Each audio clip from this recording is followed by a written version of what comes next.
ಟಾರ್ಗೆಟ್ಗೆ ಮತ್ತೊಮ್ಮೆ ಸ್ವಾಗತ. ನಿಮ್ಮ ಈ ಎಲ್ಲ ಸಮಸ್ಯೆಗಳಿಗೆ ರಾಜುಗೌಡ ಒಬ್ಬ ಮಂತ್ರಿಯಾಗಿ ಎದುರಿಸ್ತಾ ಇರೋ ಸಮಸ್ಯೆಗೆ ಕಾರಣ ಬಿಜೆಪಿ ಪಕ್ಷದಲ್ಲಿರುವ ಬಣ ರಾಜಕೀಯ ಅಂತೀನಿ ನಾನು. ಇಲ್ಲ, ಆ ಥರ ಏನು ಬಣ ರಾಜಕೀಯ ಇಲ್ಲ. ಯಾಕೆಂದರೆ ನಾವೆಲ್ಲ ಇರೋದು ಒಂದೇ ಬಣದವರು.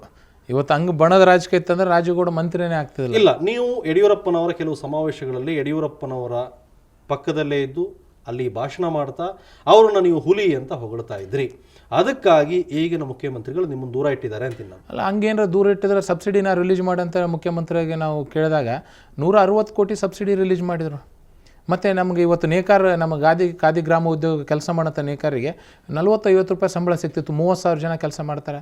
ಅವ್ರಿಗೆ ಅಷ್ಟು ಜನ ಕೆಲಸ ಸಿಗೋರು ಇವತ್ತು ಅವ್ರಿಗೆ ರಿಕ್ವೆಸ್ಟ್ ಮಾಡ್ಕೊಂಡಾಗ ದುಡ್ಡು ರಿಲೀಸ್ ಮಾಡಿದ್ರು. ಇವತ್ತು 150 ರೂಪಾಯಿ ಸಂಬಳ ಸಿಗ್ತದೆ. ಮತ್ತು ಇವತ್ತು ನಮ್ದು ಏನು ಫ್ಲ್ಯಾಗ್ ತಯಾರು ಮಾಡೋಂಥ ನಮ್ಮ ಖಾದಿ ಗ್ರಾಮದ ಸಂಸ್ಥೆಗೆ 1 ಕೋಟಿ ರಿಲೀಸ್ ಮಾಡ್ಬೇಕಂತ ಕೇಳಿದಾಗ ಅದಕ್ಕೆ ಅವರು ದುಡ್ಡು ರಿಲೀಸ್ ಮಾಡಿದ್ದಾರೆ. ರಾಜಕೀಯವಾಗಿ ನೀವು ಇಟ್ಟಿರೋ ತಪ್ಪು ಹೆಜ್ಜೆಗಳಿಗೋಸ್ಕರ ರಾಜುಗೌಡರು ಈ ಸಮಸ್ಯೆಗಳನ್ನು ಎದುರಿಸ್ತಾ ಇದ್ದೀರಿ. ಉದಾಹರಣೆಗೆ ಕನ್ನಡ ನಾಡು ಪಕ್ಷದಿಂದ ಬಂದ್ರಿ, ಆ ನಂತರ ಬಿಜೆಪಿ ಸೇರಿದ್ರಿ, ರೆಡ್ಡಿ ಬಣಗಳು ಗುರುತಿಸ್ಕೊಂಡ್ರಿ, ರೆಸಾರ್ಟಿಂದ ನೇರವಾಗಿ ಯಡಿಯೂರಪ್ಪ ಬಣಕ್ಕೆ ಬಂದ್ರಿ, ಆ ನಂತರ ಈಗ ಯಡಿಯೂರಪ್ಪನವರು ಸಮಾವೇಶದಲ್ಲಿ ಹೊಗಳಿದ್ರಿ. ಈಗ ಮುಖ್ಯಮಂತ್ರಿಗಳು ಸದಾನಂದ ಗೌಡರು, ನೀವು ಆ ಕ್ಯಾಬಿನೆಟ್ನಲ್ಲಿ ಮಂತ್ರಿ ಆಗಿದ್ದೀರಿ, ನಿಮಗೆ ಕಿಮ್ಮತ್ತಿನ ಬೆಲೆ ಇಲ್ಲ. ಈ ಎಲ್ಲ ತಪ್ಪುಗಳಿಂದ ರಾಜುಗೌಡರು ಈ ಸಮಸ್ಯೆನೆಲ್ಲ ಎದುರಿಸ್ತಾ ಇದ್ದೀರಿ. ಇಲ್ಲ, ಆ ಥರ ಏನೇ ಆಗಿಲ್ಲ. ಯಾಕೆಂತಂದರೆ ಇವತ್ತು ನನಗೆ ಸದಾನಂದ ಗೌಡರಾಗಲಿ ಆ ಥರ ನಾನು ಮುಖ್ಯಮಂತ್ರಿಗಳು ಆ ಥರ ನಂಗೆ ನೋಡೇ ಇಲ್ಲ. ಯಡಿಯೂರಪ್ಪ ಸಾವರು ಆ ಥರ ನಂಗೆ ನೋಡಿಲ್ಲ. ಇವತ್ತು ನಾನು ಏನು ತಪ್ಪು ಹೆಜ್ಜೆನೂ ಎಡಾಗೂ ಹೋಗಿಲ್ಲ. ಇವತ್ತು ನೀವೇ ರೆಸಾರ್ಟಿಂದ ನಾನು ನೇರವಾಗಿ ಯಡಿಯೂರಪ್ಪ ಸರ್, ನಾನು ಅವಾಗ ದಯವಿಟ್ಟು ನೀವು ಇದು ನೋಡಿ ಕೇಳ್ರಿ, ನಾನು 15 ಜನ ಅವ್ರ ಜೊತೆಗೆ ನಾನು ಗುರುತಿಸಿದ ರಾಜುಗೌಡ ಒಬ್ಬನೇ ನನ್ನ ಮನೆಗೆ ನಾನು. ರಾಜುಗೌಡರನ್ನ ಪ್ರಮುಖವಾಗಿ ಕೇಳಬೇಕಾದ್ದು, ಇಡೀ ಬಿಜೆಪಿ ಪಕ್ಷ ಕಳೆದ 4 ವರ್ಷಗಳಲ್ಲಿ ಬಂದಂಥ ಹಗರಣಗಳು, ಸಮಸ್ಯೆಗಳ ಸುಳಿಯಲ್ಲಿ ಸಿಕ್ಕಾಕೊಂಡಿರೋದನ್ನೆಲ್ಲ ಗಮನಿಸ್ತಾ ಇನ್ನೊಂದು ಕಡೆ ಅರ್ಧ ಕ್ಯಾಬಿನೆಟೇ ಇಲ್ಲದೆ ಒಬ್ಬ ಮುಖ್ಯಮಂತ್ರಿ ಇಲ್ಲುವ ಎಲ್ಲ ಇಲಾಖೆಗಳನ್ನು ವಹಿಸಿ ಕೆಲಸ ಮಾಡ್ತಾ ಇರೋ ಸಂದರ್ಭದಲ್ಲಿ ಇರೋ ಮಂತ್ರಿಗಳಿಗೆ ಮಾಡೋದಕ್ಕೆ ಕೆಲಸ ಇಲ್ಲ, ಅದರಲ್ಲಿ ಬೇರೆಯವ್ರ ಇಂಟರ್ಫಿಯರೆನ್ಸು ಇಲ್ಲದೆ ಇರೋ ಸೆಕ್ರೆಟರಿಗಳಾದರೆ ಈ ಸರ್ಕಾರ ಹೇಗೆ ನಡೀತಾ ಇದೆ? ಇದು ಸರ್ಕಾರ ಅಂತ ತಾವು ಹೇಳ್ಬೋದಾ?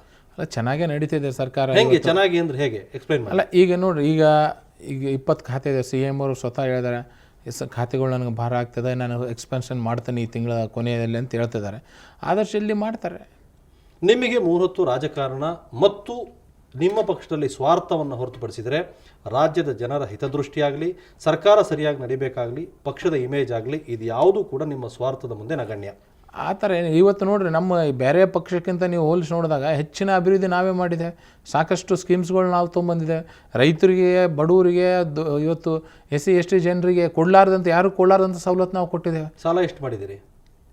ಸರ್ಕಾರ ಸಾಲ ಇವತ್ತು ನೀವು ಯೋಚನೆ ಮಾಡಿ ನೋಡಿರಿ, ಹಿಂದಿಂದ ಎಷ್ಟು ಬಜೆಟ್ ಈಗ ಬೇರೆಯವ್ರು ಮಾಡ್ತಾರಾಗ 20,000-30,000 ಕೋಟಿ ಇದು ಮಾಡ್ತಿದ್ರು. ಇವತ್ತು ನಾವು 1 ಲಕ್ಷ ಕೋಟಿಗೆ ಏರಿಸಿದ್ದೇವೆ. ರೆವಿನ್ಯೂನು ಅದೇ ಥರ ಕಲೆಕ್ಟ್ ಮಾಡ್ತಿದ್ದೇವೆ. ಈಗ ನಾವು ಅದೇ 30-40 ಸಾವಿರ ಬಜೆಟ್ ಇಟ್ಕೊಂಡು ನಾವು ಮಾಡಿದರೆ ನಾವು ಸಾಲದಲ್ಲಿ ಇರ್ತಿದ್ದಿಲ್ಲ. ಈ 1 ಲಕ್ಷ ಕೋಟಿಯಲ್ಲೂ ಕೂಡ 21,000 ಕೋಟಿ ಸಾಲ ರಾಜುಗೌಡ್ರೆ. ಅಂದ್ರೆ ಇಡೀ ಸರ್ಕಾರ ನಡೀತಾ ಇರೋದು ಸಾಲದಲ್ಲಿ. 20% ಎಲ್ಲ ಕಾರಣ ಯಾರಿಗೂ ಕೂಡ ಬದ್ಧತೆ ಮತ್ತು ದೂರದೃಷ್ಟಿ, ಕಾಳಜಿ ಇಲ್ಲದೆ ಇರೋದು ಮತ್ತು ಸ್ವಾರ್ಥ, ಜಾತಿ ರಾಜಕಾರಣ, ಬಣ ರಾಜಕಾರಣ, ಇವೆಲ್ಲದರಿಂದ ಇಡೀ ರಾಜ್ಯ ಈ ದುಸ್ಥಿತಿಯನ್ನು ಎದುರಿಸಬೇಕಾದ ಸ್ಥಿತಿ. ದುಸ್ಥಿತಿ ಅಂತ ನೀವು ಯಾವ ತರ ಅಂತ ಹೇಳ್ತಾರೆ? ಇವತ್ತು 1 ಲಕ್ಷ ರಾಜ್ಯದಲ್ಲಿ ಬರ ಇದೆ, ರಾಜ್ಯ ಸರ್ಕಾರ ಏನ್ ಮಾಡ್ತಾ ಇದೆ? ಸಾಕಷ್ಟು ಬಿಡುಗಡೆ ಮಾಡಿದಿರಿ. ಇವತ್ತು ನನ್ನ ಸ್ವಂತ ಜಿಲ್ಲೆಯನ್ನು ನಾನು ಹೇಳ್ತೇನೆ. ನಾನು ಅಲ್ಲಿ ನಾನು ಉಸ್ತುವಾರಿ ಸಚಿವ, ಯಾದಗಿರಿ ಜಿಲ್ಲೆ. ಅದು ಈಗಾಗಲೇ ನಾವು 6,51 ಲಕ್ಷ ರೂಪಾಯಿ ಕುಡಿಯೋ ನೀರಿಗೋಸ್ಕರ ರಿಲೀಸ್ ಮಾಡಿದ್ದೇವೆ. ಇನ್ನೂ 4 ಕೋಟಿಗಿಂತ ಹೆಚ್ಚು ದುಡ್ಡು PD ಅಕೌಂಟ್ನಲ್ಲಿ DC ಅವ್ರ ಹತ್ರ ಇದೆ. ಅವ್ರು ನಾನು ಮುಖ್ಯಮಂತ್ರಿಯವರಿಗೆ ಇನ್ನೊಂದು 5 ಕೋಟಿ ನಮಗೆ ಅವಶ್ಯಕತೆ ಇದೆ ಅಂತ ಕೇಳಿದ್ರೆ, ನೀವು PD ಅಕೌಂಟ್ನಲ್ಲಿ ಎಷ್ಟಿದೆ ಖರ್ಚು ಮಾಡಿ 2 ಕೋಟಿಗಿಂತ ಕೆಳಗೆ ಬಂತ ನಾವು ಇಮಿಡಿಯೇಟ್ಲಿ ದುಡ್ಡು ರಿಲೀಸ್ ಮಾಡ್ತೀವಿ ಅಂತ ಹೇಳಿ. ಎಲ್ಲವೂ ಕೂಡ ತಾವು ಬಿಡುಗಡೆ ಆದ ಹಣ ಹೇಳ್ತಾ ಇದ್ರು ಅಥವಾ ಕಾಗದ ಬಿಡುಗಡೆ ಆದ ಕಾಗದ ಮೇಲೆ ಇಲ್ಲ. ನಾನು ನಮ್ಮ ಜಿಲ್ಲೆಯಲ್ಲಿ ಆದೇಶನೇ ಮಾಡಿದ್ದೇವೆ, ಪ್ರತಿಯೊಬ್ಬ AW ತಹಸೀಲ್ದಾರು ಮತ್ತು EO PWAW ಪ್ರತಿದಿನ 2-3 ಪಂಚಾಯತಿಗಳು ವಿಸಿಟ್ ಕೊಡಬೇಕು. ಅಲ್ಲಿ ಏನು ನೀರಿನ ಸಮಸ್ಯೆ ಆದಂಥ ರಿಪೋರ್ಟ್ ಕೊಡಬೇಕು. ಅದ್ರ ಜೊತೆಗೆ ನಮ್ಮ SP ನಾನು ರಿಕ್ವೆಸ್ಟ್ ಮಾಡ್ಕೊಂಡಿದ್ದೆ, ನಿಮ್ಮ ಪೊಲೀಸ್ ಸ್ಟೇಷನಿಂದ ಹೋಗಿ PSIಗಳು ಕುಡಿಯೋ ನೀರಿನ ಸಮಸ್ಯೆ ಎಲ್ಲಿದೆ ನೇರವಾಗಿ ನಮಗೆ ರಿಪೋರ್ಟ್ ಕೊಡಬೇಕಂತ ಎಲ್ಲ ಕಡೆಯಿಂದ ನಾಯಕರು ಕೂಡ ಬರಪೀಡಿತ ಪ್ರದೇಶಗಳಿಗೆ ಭೇಟಿ ಕೊಟ್ಟು ಅವರು ಕೂಡ ಒಂದು ವರದಿಯನ್ನು ತಯಾರು ಮಾಡ್ತಾ ಇದ್ದಾರೆ. ಆಡಳಿತ ಪಕ್ಷದ ಸಚಿವರುಗಳು ಮತ್ತು ಅಧಿಕಾರಿಗಳು ಕೊಡ್ತಾ ಇರುವಂಥ ಎಲ್ಲ ಅಂಕಿಅಂಶಗಳು ಸುಳ್ಳು.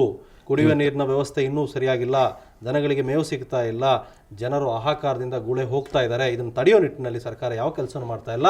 ಬಿಕಾಸ್ ಸರ್ಕಾರದ ಹತ್ರ ಹಣ ಇಲ್ಲ. ಸರ್ಕಾರದ ಹತ್ರ ಹಣ ಇದೆ, ಹಣದ ಕೊರತೆ ಇಲ್ಲ. ಇವತ್ತು ಏನಾಗಿದೆ ಅಂತಂತಂದರೆ ಕುಡಿಯೋ ನೀರಿಂದ ಏನೇನು ಸಮಸ್ಯೆ ಎದುರಿಸ್ಬೇಕು. ನಮ್ಮ ಜಿಲ್ಲೆಯಲ್ಲಿ ನಾನು ವಿರೋಧ ಪಕ್ಷದವರಿಗೆ ಮನವಿ ಮಾಡಿದೆ, ನಿಮ್ಮ ಏನು ಸರ್ವೆ ಮಾಡಿದರೆ ನನಗೆ ಕೊಡ್ರಿ, ಅದ್ರ ಮೇಲೆ ನಾವು ಕೆಲಸ ಮಾಡ್ತೀವಿ. ನೀವು ವಿರೋಧ ಪಕ್ಷದವ್ರು ಅಂತ ನಾವು ಯಾವತ್ತೂ ನೋಡಂಗಿಲ್ಲ. ಮತ್ತು ನೀವು ವಿರೋಧ ಪಕ್ಷ ಮಾಡ್ಲಾರ ಕಡೆ ಮಾಡಿಲ್ಲ ಅಂತ ನೀವು ವಿರೋಧ ಪಕ್ಷ ಅಂತಂದ್ರೆ ಆಡಳಿತ ಪಕ್ಷ ಚುರುಕು ಮುಡಿಸೋದೇ ವಿರೋಧ ಪಕ್ಷದವ್ರ ಕೆಲಸ. ನೀವು ನಮ್ಗೆ ಎಲ್ಲೆಲ್ಲಿ ಕುಡಿಯೋ ನೀರಿನ ಸಮಸ್ಯೆ ಅದು ಇಮಿಡಿಯೇಟ್ಲಿ ಅಲ್ಲಿ ಅಟೆಂಡ್ ಮಾಡೋಂಥ ಕೆಲಸ ನಾವು ರಾಜಗೌಡ್ರೆ, ಇದೆಲ್ಲವೂ ಹೌದು. ಉತ್ತರ ಕರ್ನಾಟಕ ಭಾಗದ ಜನರ ಸಮಸ್ಯೆಗಳನ್ನು ಇಟ್ಟು ನೀವು ರಾಜಕಾರಣ ಮಾಡ್ತಾ ಇಲ್ಲ, ಅಲ್ಲಿಯ ಜನರ ಜಾತಿಯನ್ನು ಇಟ್ಕೊಂಡು ರಾಜಕಾರಣ ಮಾಡ್ತಾ ಇದ್ದೀರಿ. ಏನು ಸಮಸ್ಯೆ ಏನಾಗಿದೆ, ಸ್ಪಂದಿಸ್ತಾ ಇಲ್ಲಿ ಬೆಂಗಳೂರು, ಮೈಸೂರು, ಮಂಡ್ಯ, ಬೆಂಗಳೂರಿಗೆ ಭಾಳ ಸಮೀಪ ಆಗಿಬಿಟ್ರಿ ನೀವು. ತಕ್ಷಣ ಬಂದು ಸಮಸ್ಯೆ ಇಲ್ಲ ಅಂತಂದ್ರೆ ಇಲ್ಲಿ ಕೂಗು ಕೇಳೋಂಥ ಕೆಲಸ ಆಗ್ತದೆ. ನಾವು ಉತ್ತರ ಕರ್ನಾಟಕ ಹೈದ್ರಾಬಾದ್ಗೆ 500-600 ಕಿಲೋಮೀಟ್ರಲ್ಲಿ ನಾವು ಇರ್ತೀವಿ. ಅಲ್ಲಿಂದ ಒಂದು ದಿನ ಬರೋಕ್ಕೆ ಒಂದು ದಿನ, ಹೋಗೋಕ್ಕೆ ಒಂದು ದಿನ. ಇಲ್ಲಿ ನಮ್ಮ ಜನರು ಕೂಗು ಅಷ್ಟು ಕೇಳಂಗಿಲ್ಲ. ಅದಕ್ಕೋಸ್ಕರ ನಾವು ಈಗ ಏನು ಮಾಡ್ತಿದ್ದೇವೆ ಅಂತಂದರೆ, ನಮಗೆ ಇವತ್ತಿಂದ ನಮ್ಮದು ಯೋಚನೆ ಇಲ್ಲ, ಮುಂದಿನ 10 ವರ್ಷ ಯೋಚನೆ ಇದೆ. ಆ ನಿಟ್ಟಿನಲ್ಲಿ ನಮ್ಮ ಹತ್ರ ಎಕನಾಮಿಕ್ ಆಗಿ ನಾವು ಸ್ಟ್ರಾಂಗ್ ಆಗಬೇಕು, ನಮಗೆ ಇನ್ಫ್ರಾಸ್ಟ್ರಕ್ಚರ್ ಡೆವಲಪ್ಮೆಂಟ್ ಆಗಬೇಕು. ಇವತ್ತು ಭಾಳಷ್ಟು ಜನ ಹೇಳ್ತಾರೆ ನಮ್ಗೆ ಹೈದ್ರಾಬಾದ್ ಕರ್ನಾಟಕ ಅಂದಾಗ ನಮ್ಮ ಇದರಲ್ಲಿ ಹೌಸ್ನಲ್ಲೇ ಹೇಳ್ತಿರ್ತಾರೆ, ಏನಪ್ಪ ಎಷ್ಟು ದುಡ್ಡು ಖರ್ಚು ಮಾಡಿ ಎಷ್ಟು.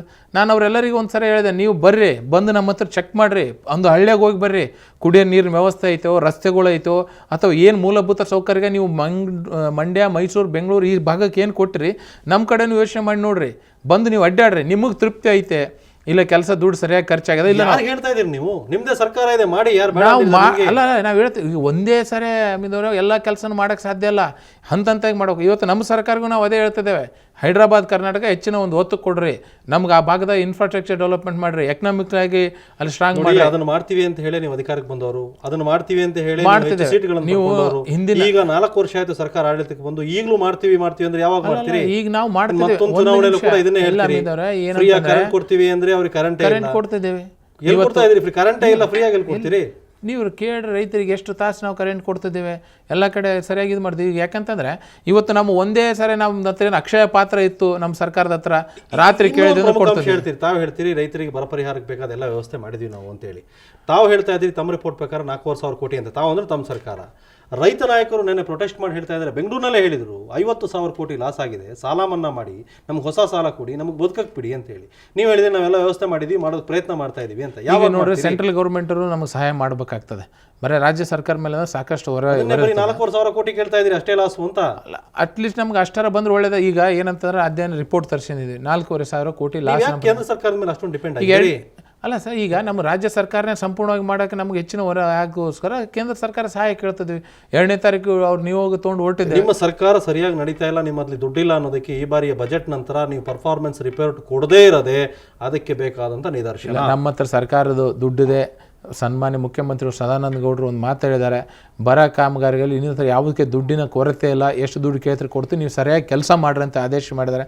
ನಿನ್ನೆ ಅವರು ಬಂದು ಲಿಂಗಸೂರಿನಲ್ಲಿ ಹಟ್ಟಿ ಚಿನ್ನದ ಗಣಿಯಲ್ಲಿ ಅವರು ಮೀಟಿಂಗ್ ತೊಗೊಂಡು, ರಿವ್ಯೂ ಮೀಟಿಂಗ್ ತೊಗೊಂಡು ಸರಿಯಾಗಿ ಕೆಲಸ ಮಾಡ್ರಿ ಅಂತ ಎಲ್ಲರಿಗೂ ಎಚ್ಚರಿಕೆ ಕೊಟ್ಟು ಹೋಗಿದ್ದಾರೆ. ನಮ್ಮ ಭಾಗದಲ್ಲಿ ನಾವೆಲ್ಲ ಸರಿಯಾಗಿ ಕೆಲಸ ಮಾಡ್ತಿದ್ದೇವೆ. ಬಟ್ ನಾವು ಹೇಳ್ತಿರೋದೇನೆಂದರೆ, ಇವತ್ತು ಬರ ಬಂದದ, ನೀರು ಒಂದು ಗ್ಲಾಸ್ ನೀರು ಕುಡಿಸ್ತೀವಿ ಅಂದ್ರೆ ಅಲ್ಲ, ನಮಗೆ ಶಾಶ್ವತ ಪರಿಹಾರ ಬೇಕಾಗಿದೆ. ಇವತ್ತು ನನ್ನ ಜಿಲ್ಲೆಯಲ್ಲಿ 100 ಹಳ್ಳಿಗಳಲ್ಲಿ ಫ್ಲೋರೈಡ್ ಅರೆನ್ಸಿಂಗ್ ಕಾಂಟ್ಯಾಕ್ಟ್. ಶಾಶ್ವತ ಪರಿಹಾರಕ್ಕೆ ಎಷ್ಟು ವರ್ಷ ಬೇಕು? 1 ವರ್ಷದಲ್ಲೇ ಮಾಡ್ಬೇಕು ಸರ್. ನೀವು ಮತ್ತೆ 1 ವರ್ಷದಲ್ಲೇ ಮಾಡಲೇಬೇಕು. ಅಂದ್ರೆ ಇದನ್ನ ಯಾರು ನಿಮ್ಮ ಸರ್ಕಾರಕ್ಕೆ ಹೇಳ್ತಾ ಇದ್ದಾರೆ? ನಮ್ಮ ಸರ್ಕಾರದ ಭಾಗ ಸರ್, ನಾವು ಸರ್ಕಾರ ಭಾಗ. ನಮ್ಮ ತಂಡದ ನಾಯಕರು ಸದಾನಂದ ಗೌಡರು, ನಮ್ಮ ಕ್ಯಾಪ್ಟನ್ ಅವರು, ಮುಖ್ಯಮಂತ್ರಿಗಳು, ಅವ್ರಿಗೆ ನಾವು ಹೇಳ್ತಿದ್ದೀವಿ, ಮಳೆ ದುಡ್ಡು ರಿಲೀಸ್ ಮಾಡಿಸಂತ ಕೆಲಸ ಮಾಡ್ತೀವಿ. ಮಾಡ್ತೀವಿ. ನೋಡೋಣ, ನೀವು ರಾಜ್ಯದ ಜನತೆ ಮುಂದೆ ಹೇಳ್ತಾ ಇದ್ದೀರಿ, ಜನ ಕೇಳ್ಕೊತಾ ಇದ್ದಾರೆ ನಿಮ್ಮ ಮಾತನ್ನ. ಒಂದು ವರ್ಷದಲ್ಲಿ ಶಾಶ್ವತ ಪರಿಹಾರ ನಿಮಗೆ ಆಗ್ಬೋದು ಅನ್ನೋದು ಮಾಡಲೇಬೇಕಾಗ್ತದೆ. ಇವತ್ತು ಮಾತಾಡ್ತೀನಿ, ಅದಕ್ಕೆ ಮೊದಲು ಇನ್ನೊಂದು ಬ್ರೇಕ್.